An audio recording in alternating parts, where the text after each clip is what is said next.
할렐루야. 하나님의 은혜와 사랑과 축복이 우리 보배롭고 존귀한 성도님들께 오늘도 함께 하시고 주의 성령께서 우리 성도님들에게 크신 도움으로 함께 하시기를 예수님 이름으로 축원합니다. 지난 시간에 이어서 이제 오늘은 9장을 다 마치고 10장 10-1편으로 시작을 하도록 하겠습니다.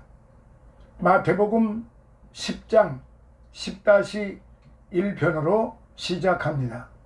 그래서 마태복음 10장은 메시아 예수님의 12사도 파송, 12사도 파송에 대한 말씀으로 시작을 하도록 하겠습니다. 먼저 본문, 마태복음 본문 10장 1절로부터 4절을 먼저 봉독해 드립니다. 예수께서 그 12 제자를 부르사 더러운 귀신을 쫓아내며 모든 병과 모든 약한 것을 고치는 권능을 주시니라. 12 사도의 이름은 이러하니 베드로라 하는 시몬을 비롯하여 그의 형제 안드레와 세베대의 아들 야고보와 그의 형제 요한, 빌립과 바돌로메, 도마와 세리 마테, 알페오의 아들 야고보와 다데오, 가나안인 시몬과 및 가룟 유다 곧 예수를 판자라. 이제 먼저 1절부터 4절에 대한 말씀으로 시작을 하겠습니다. 제자들을 부르심. 1절부터 4절까지는 제자들을 부르시는 장면이고요. 5절로부터 15절까지는 제자들을 가르치시고 파송하시는 그러한 장면입니다. 그리고 16절로부터 42절까지 사도들에게 박해에 관한 교훈을 주신 것, 사도들에게 박해에 관한 교훈을 주시는 말씀으로 그렇게 분류되어 있습니다. 자, 그러면은 오늘 먼저 1절부터 4절 12 제자를 지금 부르셨습니다.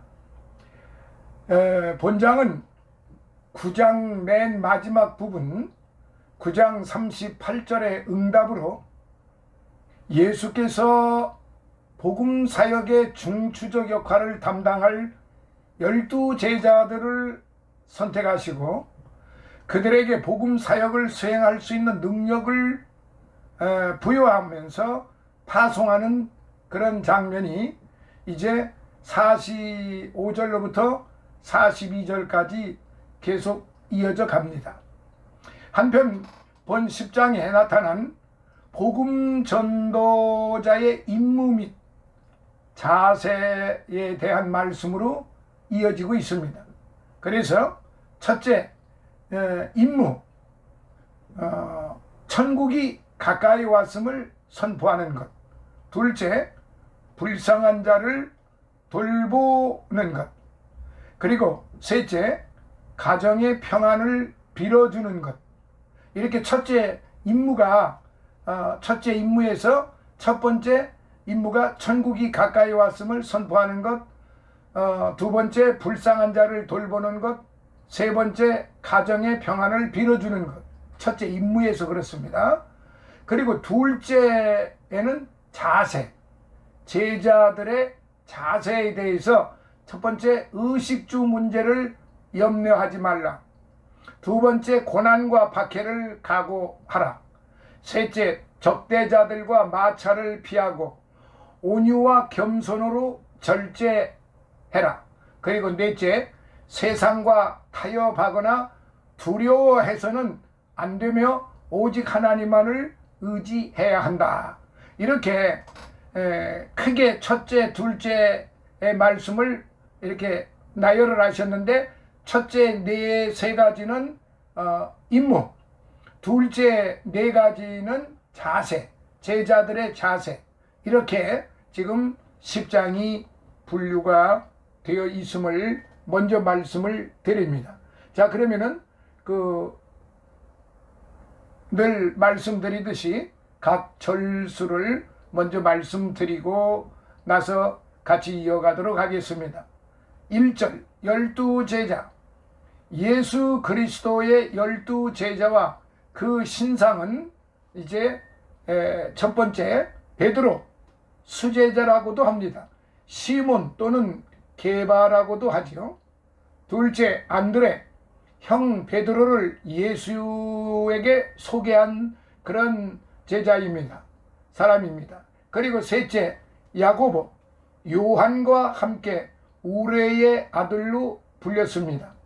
그리고 넷째 요한, 베드로, 야고보와 함께 예수의 세 제자 중에 한 사람입니다.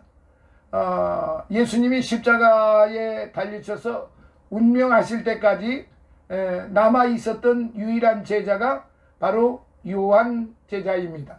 그 다음 다섯 번째 빌립, 나다네를 전도했고요.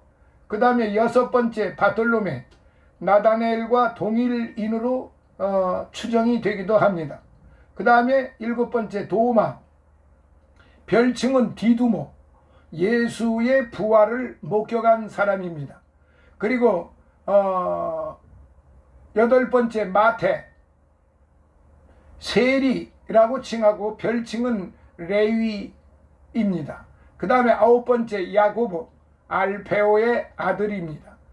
열 번째 다데오, 야고보의 아들, 별칭은 유다입니다. 그 다음 11번째 시몬, 열심당원, 가나안은 열심가라는 뜻입니다. 히브리 말로. 그 다음 12번째 예수님을 판자 가롯 유다, 별칭은 가롯입니다. 자, 2절에 사도 아포스톨로스, 이 사도라는 말이 아포스톨로스라는 말인데요, 보냄을 받은 자라는 뜻입니다. 그래서 사도의 자격은 첫째 주님이 직접 제자로 선택한 자요, 둘째 부활을 목격한 자요, 셋째 예수의 공생의 동참자, 이 사람을 사도라고 그렇게 지칭을 하게 되고, 이들을 아포스톨로스, 즉 보냄을 받은 자라고 그렇게 불리운 것입니다. 3절 필립, 필리포스라고도 하는데, 오늘 베드로와 동양인 베세다 출신 예수님의 제자들 중 가장 헬라 문명에 익숙한 자이기도 했습니다. 그 다음에 4절 가롯 유다, 유다 남방에 있는 케리웃, 우리 해석으로는, 우리 한어로는 그냥 가롯이라고 그렇게 했지만은 케리웃입니다. 원래가 케리웃, 성읍 출신인데 케리웃이라고 하는 성읍 출신 사람이에요. 유다가 물질을 탐하고 스승을 배신한 것도 바로 이런 남부 유다 지방 사람들의 습성에 영향을 받았기 때문인 듯 하다는 그런 학자들의 의견입니다. 그래서 1절로부터 4절, 즉 본문은 예수님의 3차 갈릴리 사역 기간 동안에 활발히 전개될 선교 사역의 예비적 사건으로서 복음 역군의 핵심 멤버, 그게 복음 역군의 핵심 멤버인 12사도를 선택을 하시고 그들에게 하늘의 신령한 권능을 허락을 하시는 장면인 것입니다. 그래서 예수님께서 12명의 복음 일꾼들에게 다음과 같은 영광을 그들에게 안겨주셨는데요. 첫 번째, 그들을 사도라는 별칭, 사도라고 하는 그 아포스톨로스라고 하는 그런 명을 그들에게 부여해 주신 것입니다. 예수님께서는 그들을 특별히 사도라고 부르시고, 여기서 사도라는 용어는 보냄을 받은 자, 곧 사자라는 의미예요. 즉 사도들은 하나님의 나라를 선포하도록 보내심을 받은 그리스도의 메신저들인 것이죠. 그러므로 그리스도께서는 당신을 대신하여 질곡의 세상 한가운데로 보내질 그들에게 당신이 친히 소유하셨던 모든 질병을 치유할 수 있는 능력을 안겨주신 것입니다.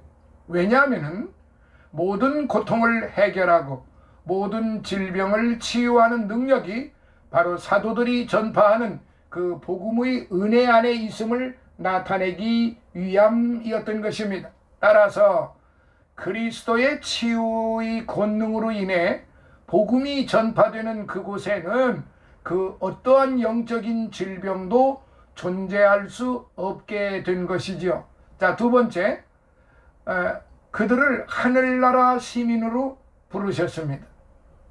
2절 4절에 보면은 이러한 사도들의 이름이 기록되어 있는데 이러한 사실은 그들의 영광이고 영예입니다.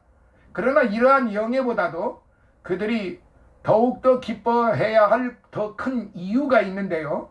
그것은 그들의 이름이 하늘나라에 기록이 되어 있다는 사실입니다.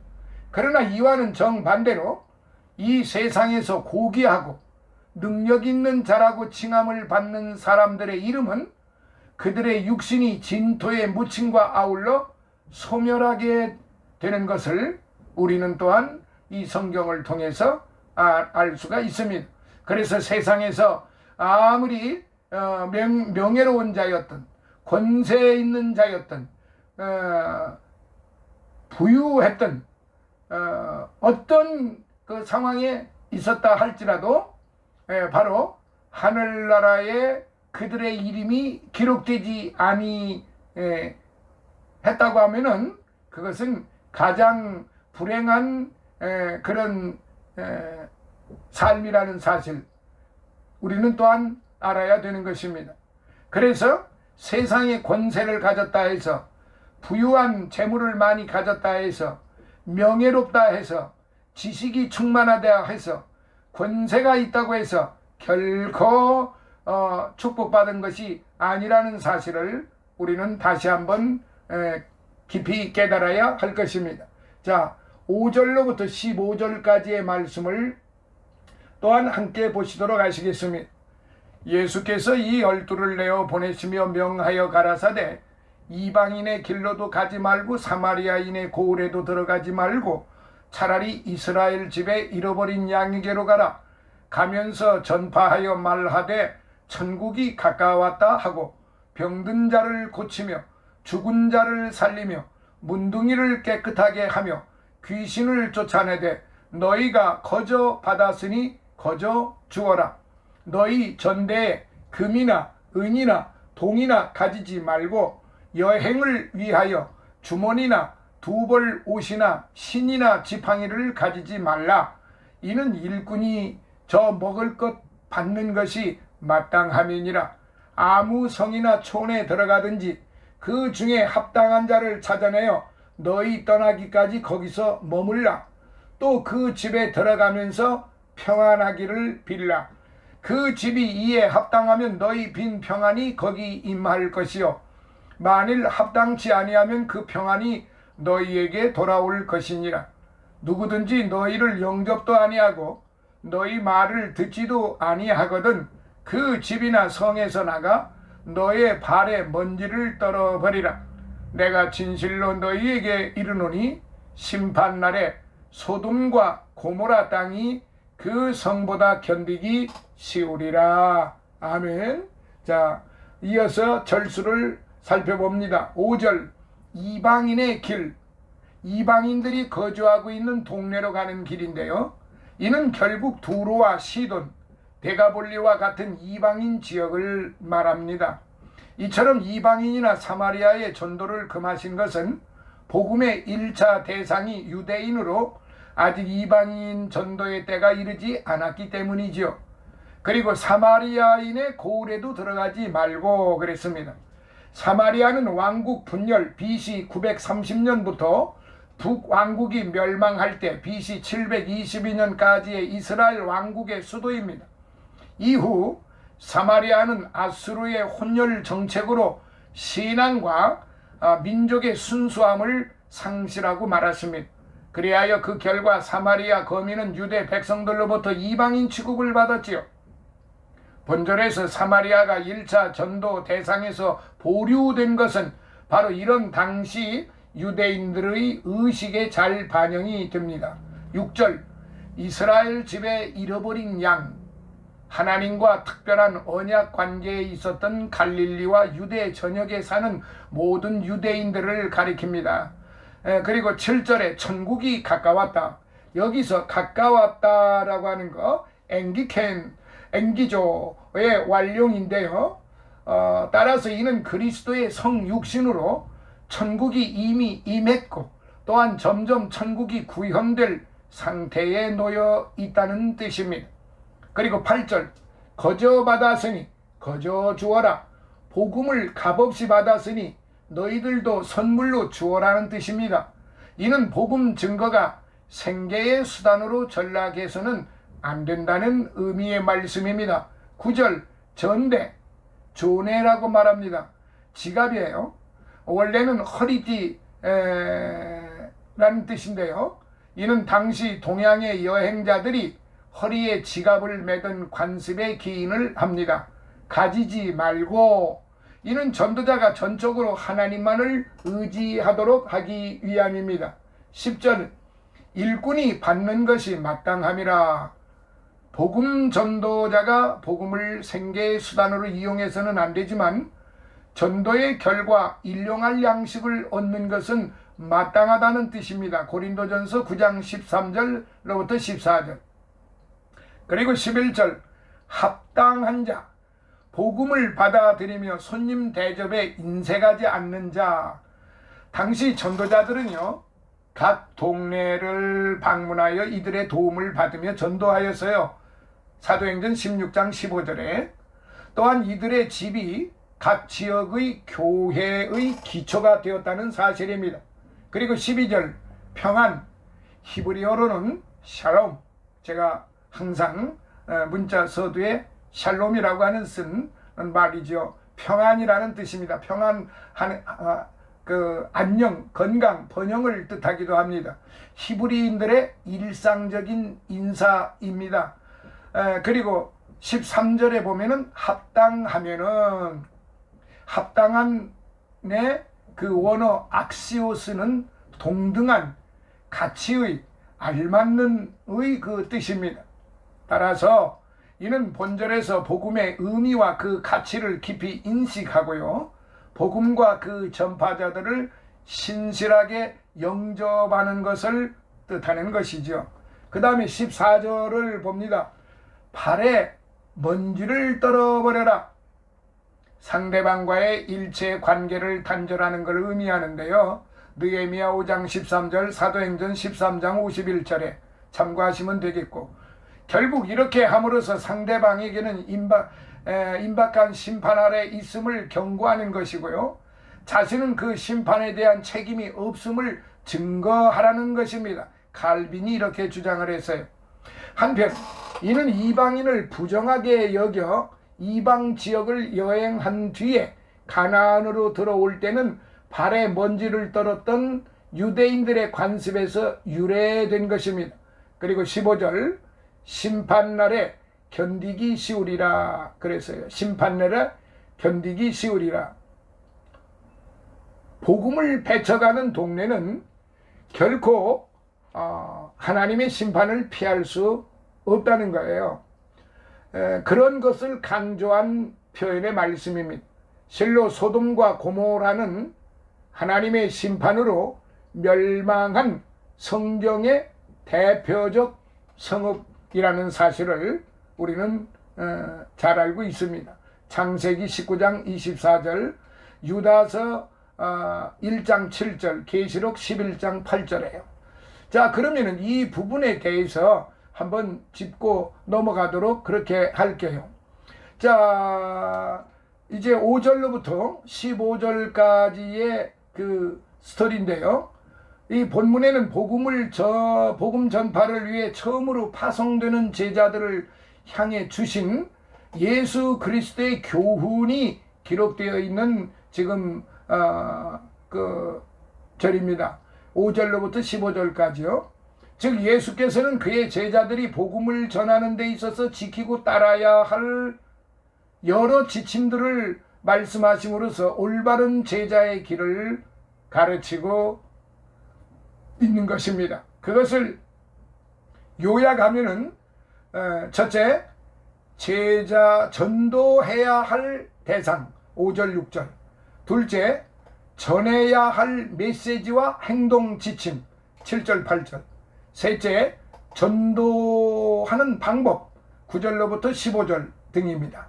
그러므로 이런 이 10장에서 이렇게 지금 주님이 세세하게 12제자들을 택하신 뒤에 이 제자들이 어떻게 해야 할 것인가, 어떻게 가서 주님의 뜻을 따라서 제자들의 임무를 지키고 그리고 어떤 자세로 임해야 할 것인가를 지금 이렇게 말씀해 주고 계시는 것입니다.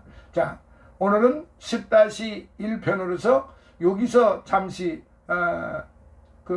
마치고요. 다음 시간 10-2편에서 이 부분에 대해서 5절로부터 15절까지 주님이 그 제자들에 대한 임무와 자세에 대해서 말씀하신 것을 조금 더 한 발 깊이 들어가서 살펴보도록 그렇게 하겠습니다. 할렐루야. 다음 10-2편에 만나요. 감사합니다.